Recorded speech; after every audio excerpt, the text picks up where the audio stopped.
A very warm welcome to you, and thanks very much for joining us on Tshwane Talk TV. This is the Roundtable Talk, and I'm joined by Refilwe Sepeng. We are deliberating on issues of gender-based violence and how, in particular, we'll interrogate how does culture and tradition influence gender-based violence in our societies. A very warm welcome to you, and thanks for joining us this evening, Ms. Sepeng.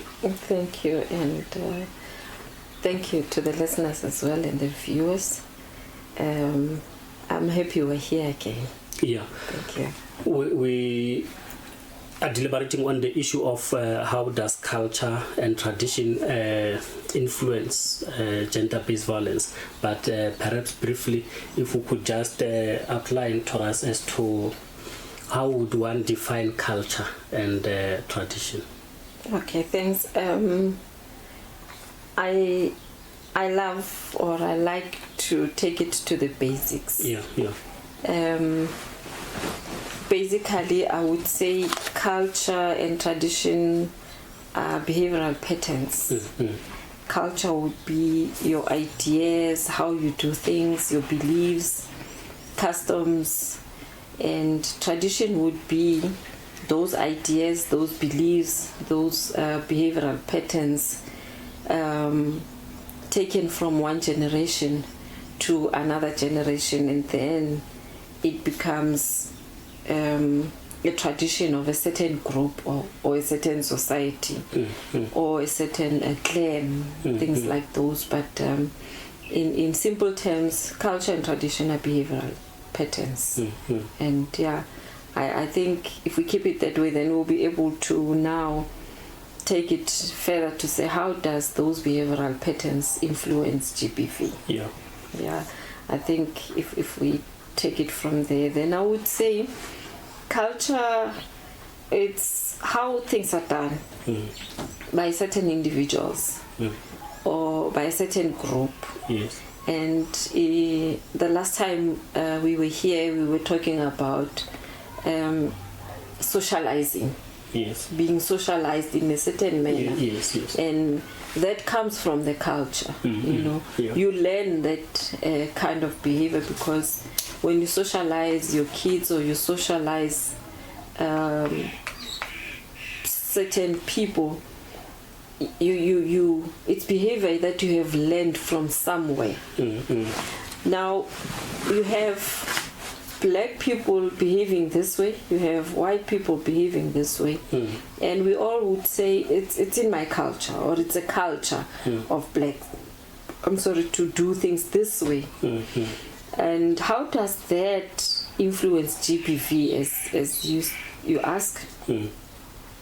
I would say as men or as women, we are taught things by mostly our parents as advocates of a society.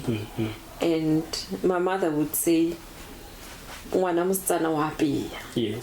Who said ngwana mushimane happy or ngwana mushimane hana diatla tsa go apara? You know, and ngwana mushimane can't haji in a manner that you would say ha tshwanwa apere, so o ja eng ha sa apara?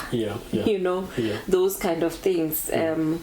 And that type of behavior, and taking that one example, a girl child should cook. Then boy children sit there and don't cook. And they will give an instruction to their sisters. Why was that? When there's no food and the boy child feels that it's not his duty to cook, and he feels entitled to tell the girl child to cook and give an instruction because he's entitled, because it's the way the culture and the tradition has said things to be. And you can imagine these days we are not living in the olden days where we are at home and we do nothing. You come back from school, both of us, a boy and a girl, we are all tired, we are all exhausted. Yes. And a boy child must just go and play. I must continue. Skip my homeworks, skip my projects, and cook when a boy child is out there playing. And that kind of culture, that kind of tradition goes a long way, even in marriages, even in relationships. Yeah. That when you grow up as a boy, you never cooked. Because nobody said to you, you must cook. It was never your duty to cook. Yeah. It is a tradition that you don't cook. And you get to a relationship where you must eat. Yeah. Who must cook? Who must cook? So it will be the other person who must cook. Yeah. And if that person does not cook, then it warrants punishment. Yeah. And that's how it has always been. But we live in the days where we need to start to socialize our children, we need to socialize our partners, we need to socialize our male counterparts to say, we are in this together. Let's do things together. Let's help one another. Because I'm tired. Yeah. I mean, in culture and in cultural behaviors and in tradition, even when a woman was sick, was supposed to cook. Yeah. And that's violation of somebody's rights and but you know, and exaggerating by saying what? That even when the woman was sick, would be expected to. It is like that, my brother, unfortunately. Serious. You see, between us in the civilized world, it's not exaggeration. Yeah. But you still get those men, and I can tell you there are still men who behave like that. And would tell a woman, or whatever. You are just being spoiled. I mean, stand up and cook, and then I get one really clear. Don't laugh. It's not a laughing matter. I can't imagine. Yes, you can. I can't. But it's there. It's there out there. We hear about the stories, and you get to sit down with our seniors, our mothers, our grannies. They'll tell you, or unless I'm bedridden, but I was supposed to wake up even when I was in pain, because Papa wait and it's the fact that I'm not feeling well does not warrant me to sit at home and not cook. I must stand up and cook. I must stand up and clean the house. And it's a culture that was practiced, and it was brought from one generation to another generation.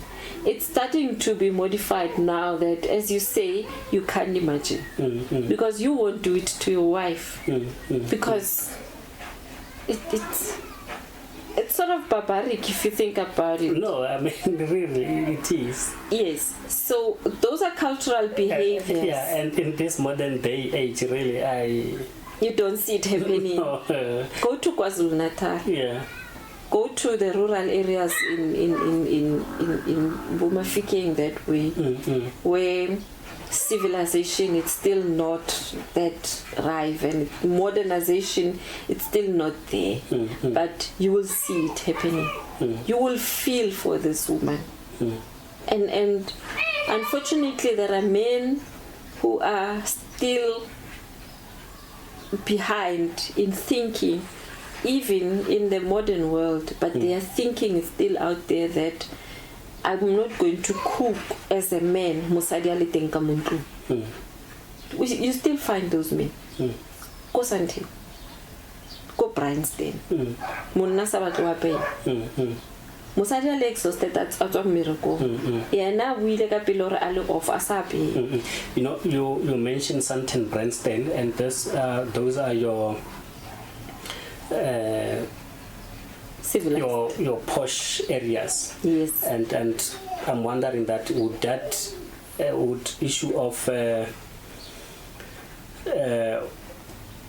material accumulation or wealth accumulation have to do, have issue of a man having more money and so on, have influence on that?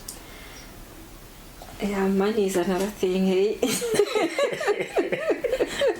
Money is one other thing. I was going to talk about it when we talk about inequality. Yeah. But you brought it up. Let's just deal with it. Yeah. You see, the other culture and tradition that was, brought down from our grannies, from generation to generation, wealth was for men. And hence, even today, you find that a working woman or a working female person still don't feel when they have money that they have authority. But you put a man and a woman in one room, both of them having $1 million, their behavior will be different. A man will have that authority over the money. And a woman will still feel that somebody else must come and have authority over the money, because it is those kind of socialized behaviors, because of culture, because of tradition.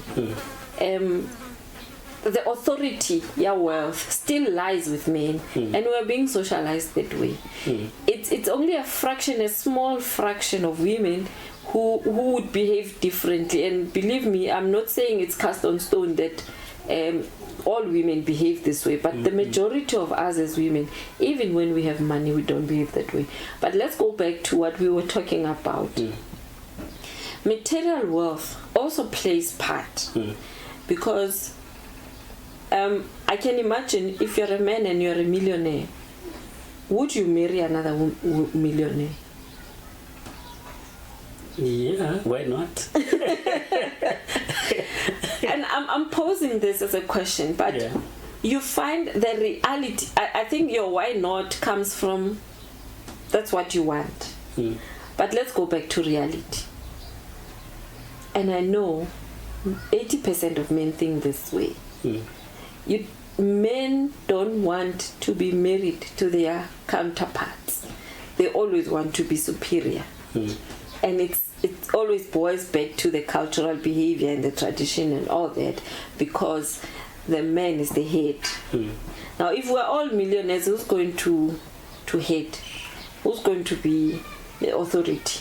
Who's going to take charge and stuff like that? But then how does then economic status of both come to have a bearing on the roles in the household? Tradition, culture. A man is the head of the house. Yes. Right? Yeah. And why? How did that come about? Well, think about it. How did that come about? Yeah. Because they always have power. And why would they have power? Because they have material wealth. Because let's talk about those days and how did it come about. Because they had authority, they had something selling sabona. Then I mean, but it does not necessarily follow that if a man is the head of the house, therefore a man is the boss. How does it follow that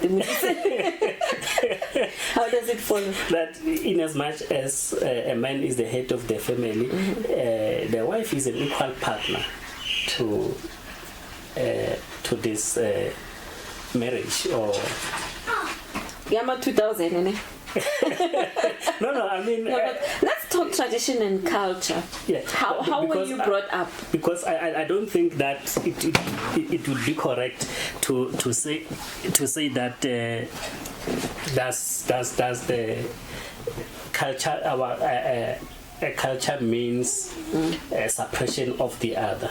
Of course, it should not be. Yeah. It should not be. Yeah. And I'm not saying we should redefine culture. Yeah. I'm not saying what happened before should now be all of it cast out and it was all completely wrong. But all I'm saying is culture is what we were taught.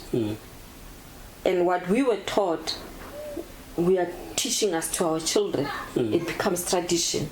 So we descend with this kind of behaviors, and that's all I'm saying.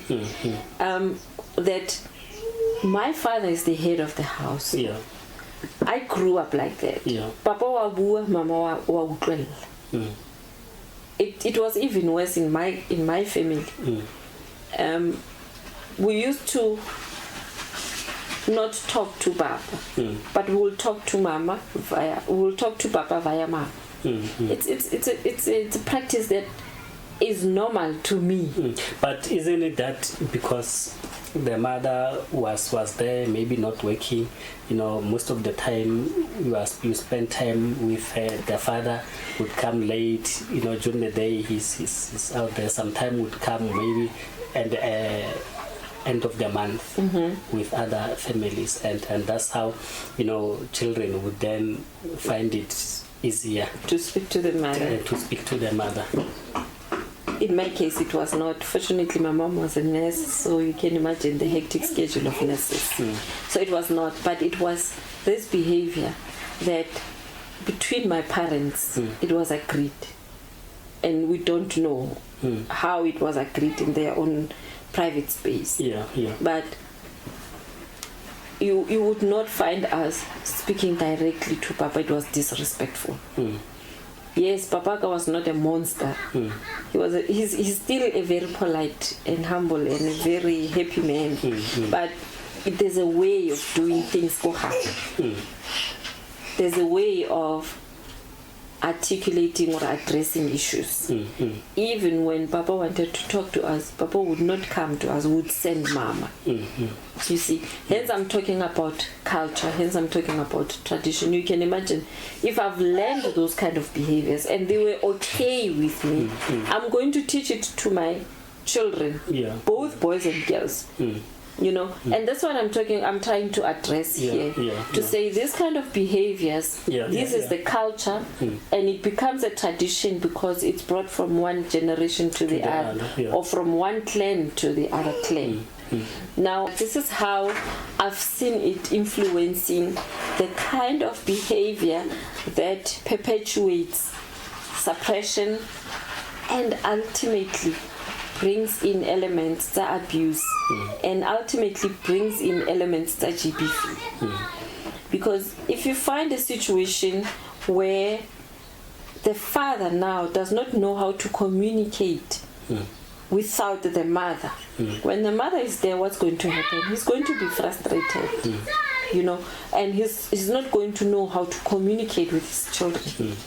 And if the boy child sees this miscommunication and frustration and everything, will see it as something that should be happening, and you find other families where, because the father is the only one that's working or is the one that's having control over wealth, the boy child or even the children learns this behavior, or the only person who has authority is the male person in the house. We learn those kind of things, and we teach it to our children. So children get to observe this thing and internalize it. Yes. Hence, it's now culture to tradition, and they will internalize it. They will teach it. They will behave like that, and their kids as well will start to behave that way. You still have men who are saying, when I talk, you listen, don't talk back. Talk back is disrespectful. And we start to fight because you're disrespecting me. When I talk, woman, you sit and you listen to me. You mean you used to have those kind of men?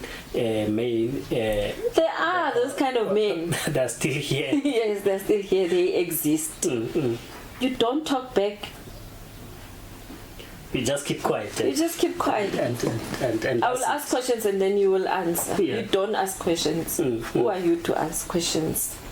And hence you have this behavior, GBV, which is now becoming rife, because you get men who feel that they are being disrespected, Just by being, answered back. Yes. Or being engaged. Exactly, it's being engaged. Because when you say you answer back, then it's something else. It's being disrespectful. I mean, even if it was you, when the child answers back, it's disrespectful. You would want to reprimand. But if you engage, hence the last time I said, let's talk in a positive manner.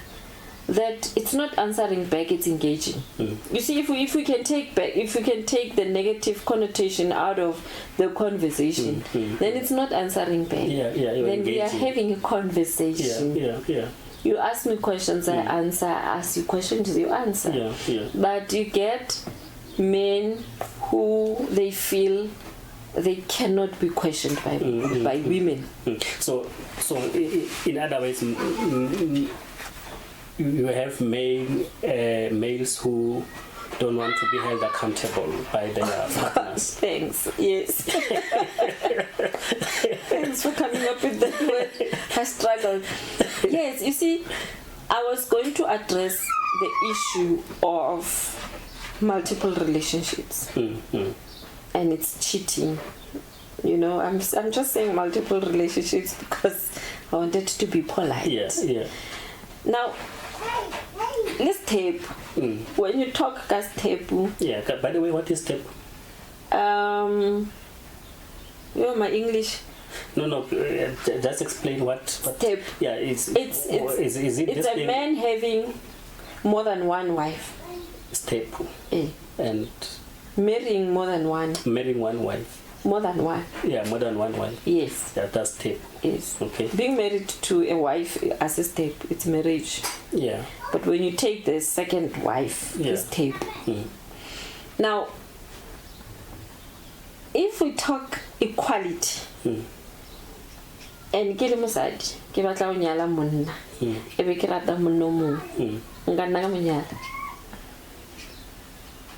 Come again.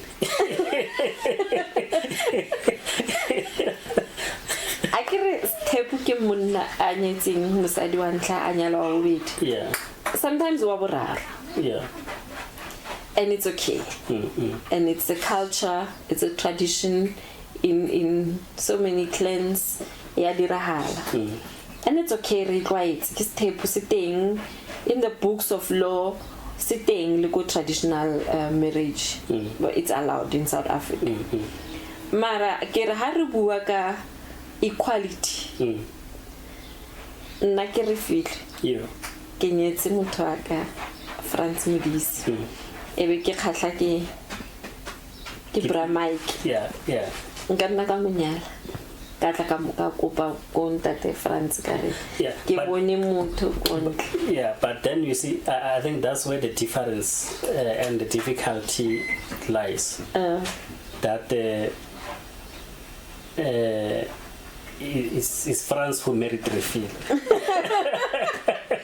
so how does then how does Refilwe get to marry Mike? What's wrong with Refilwe marrying Mike? Because there is lobola that must be paid, and there's nothing wrong with Refilwe paying lobola to Mike. No, but the traditional rights, exactly, that must be observed. That's how tradition influences this kind of inequalities. My point. But then also, I mean. It's not easy to even talk about it.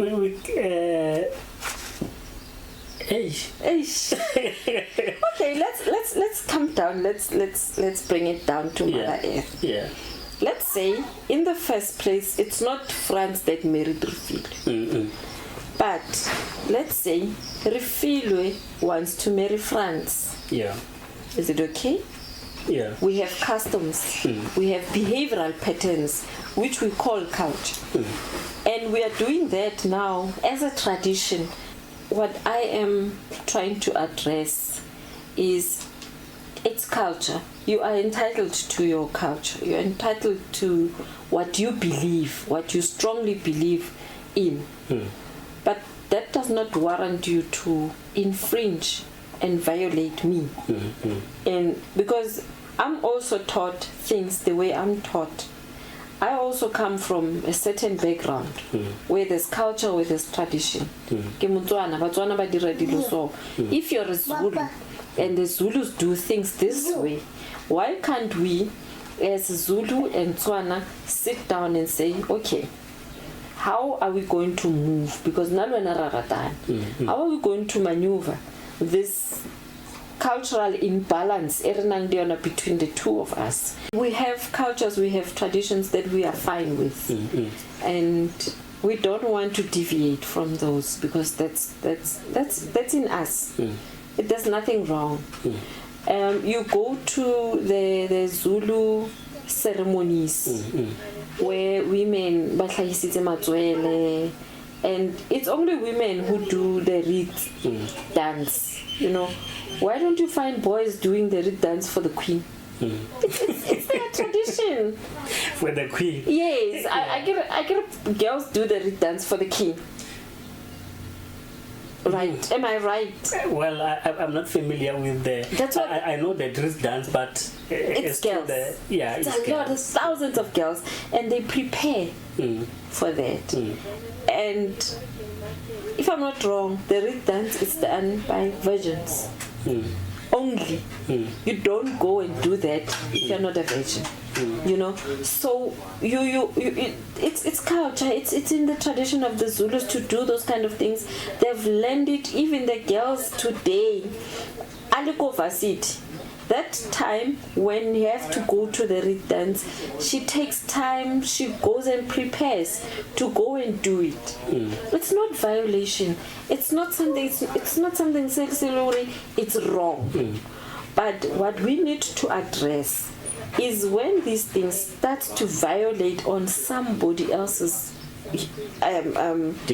dignity. And you, if one girl was to be forced to go to the reed dance, I will have a problem.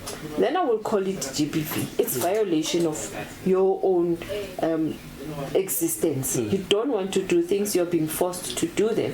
But if you do things, tell them who you feel I'm okay with it, then I don't think you're being violated. Because you're okay with it, you do it willingly. Right? I want to touch on something else. We have sex workers who go and have sex so many times in a day, and it's okay because they choose to do it. They are not being violated, right? They go there for that. Would you say they are being violated? Until they are being made to do things they don't want to do, then it's violation. Then that warrants crime. Then the law must take its course. But what I'm trying to address, and that the Mudise and the viewers, is that there are certain behaviors that don't violate. We do them because we want to do it. Now, those kind of behaviors, we do them because it's culture, it's how things are done. Kastswana, this way. And I always say I wish we could be free but we can't be free because of the kind of society that we live around. And now my Setswana attire has been lost along the way. It's completely there in the archives. I was supposed to wait, but those kind of things we can't do them because of the kind of society and the kind of mentality that we live in. But all I'm trying to say is, if I was to wear freely, I would do it. But if somebody can force I'll have a problem. That person then will offend. Yes. So if it's not forceful, then it's not an offense to me. But all I'm saying, let's do things in a positive manner. Let's not force people to do things. Your tradition should not violate mine. Your way of doing things should not be imposed on me. that way we will have problems to gender-based violence. Yes. In that way. Yeah. Mm-hmm. So this socialization,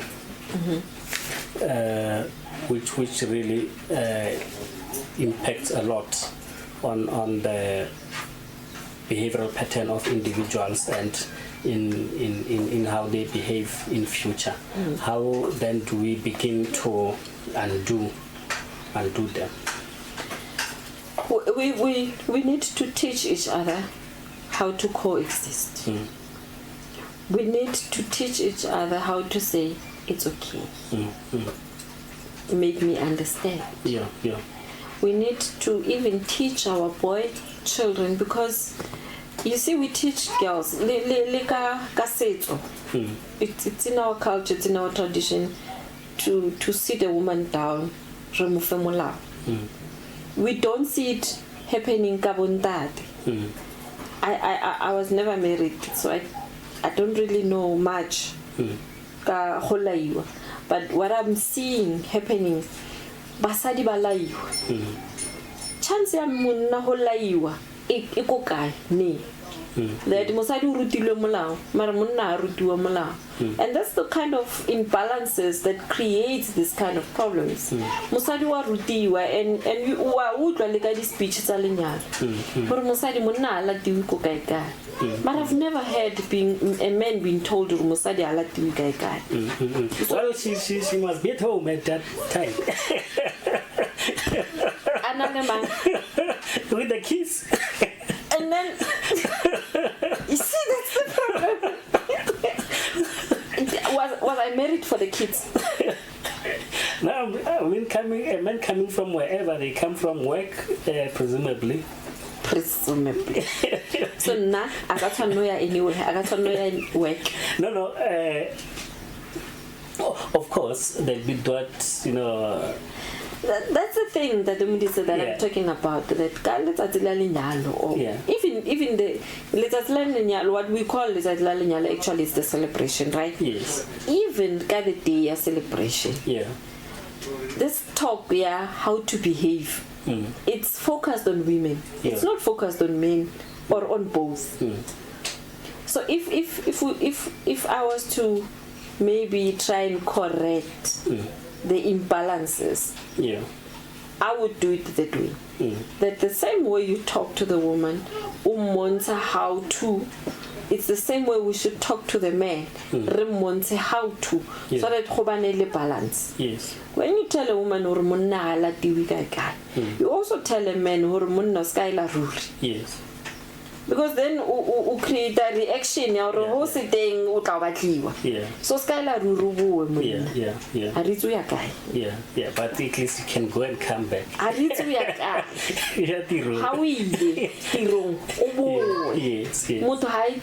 That is why well, sometimes waking hours. Sometimes there will be those incidents, traffic, puncher. And there's communication. Yeah. You communicate those punches. Yeah. So that issue is again, Rasi grip puncher motile.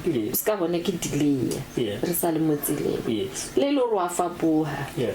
Umplelo ro iturking. Ke kopane le ben.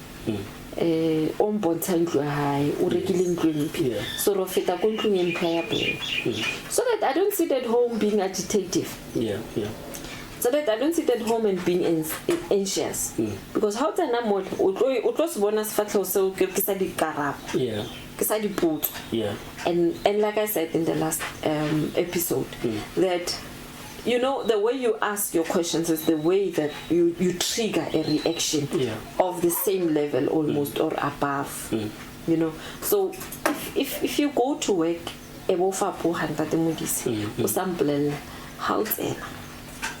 I mean, come on, which is still 14 and 12 years. Come on, man. Get not tradition your wife. You see, you're going to trigger such questions. Yes.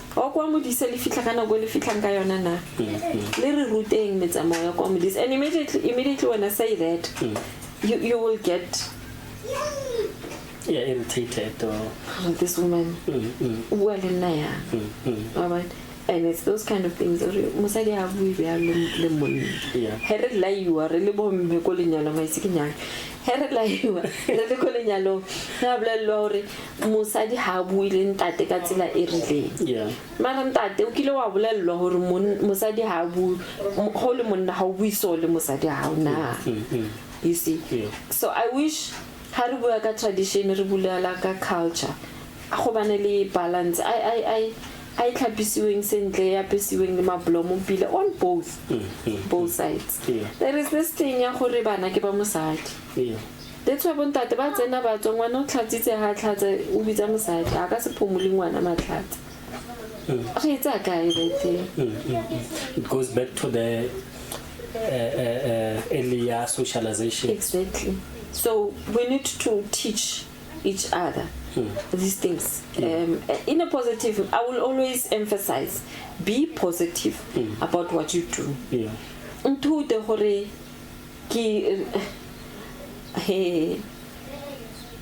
wait ki le ka lwela le motho o tlhatswa dibjana. Nna mme o ntutile go tlhatswa dibjana so ena mama ga motho o mo rutile dibjana go tlhatswa dibjana the other way. But the way how different would you do dishes? It was different. we almost fought about it. Are we to tlhatswa dibjana? I was like, ke tlhatswa dibjana. And dibjana di skono horo di tlhatsitse bjang. At the end of the day, it's the end product. And I was told it's not the end product, it's how you do them. You know, because you get a traditionalist who believes things are done this way. When are we dilo no? Dilo dirwa so. I told that the kitchen belongs to the woman. So when you find a man in the kitchen, sometimes this house has to be honest because. No. Personally, I do. Yeah, I do. And it's those kind of things that we need to address.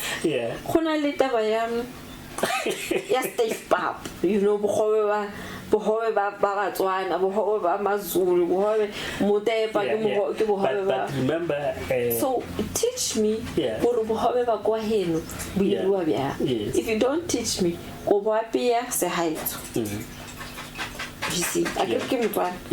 Go ira bohobe Setswana. And then wa kra wena you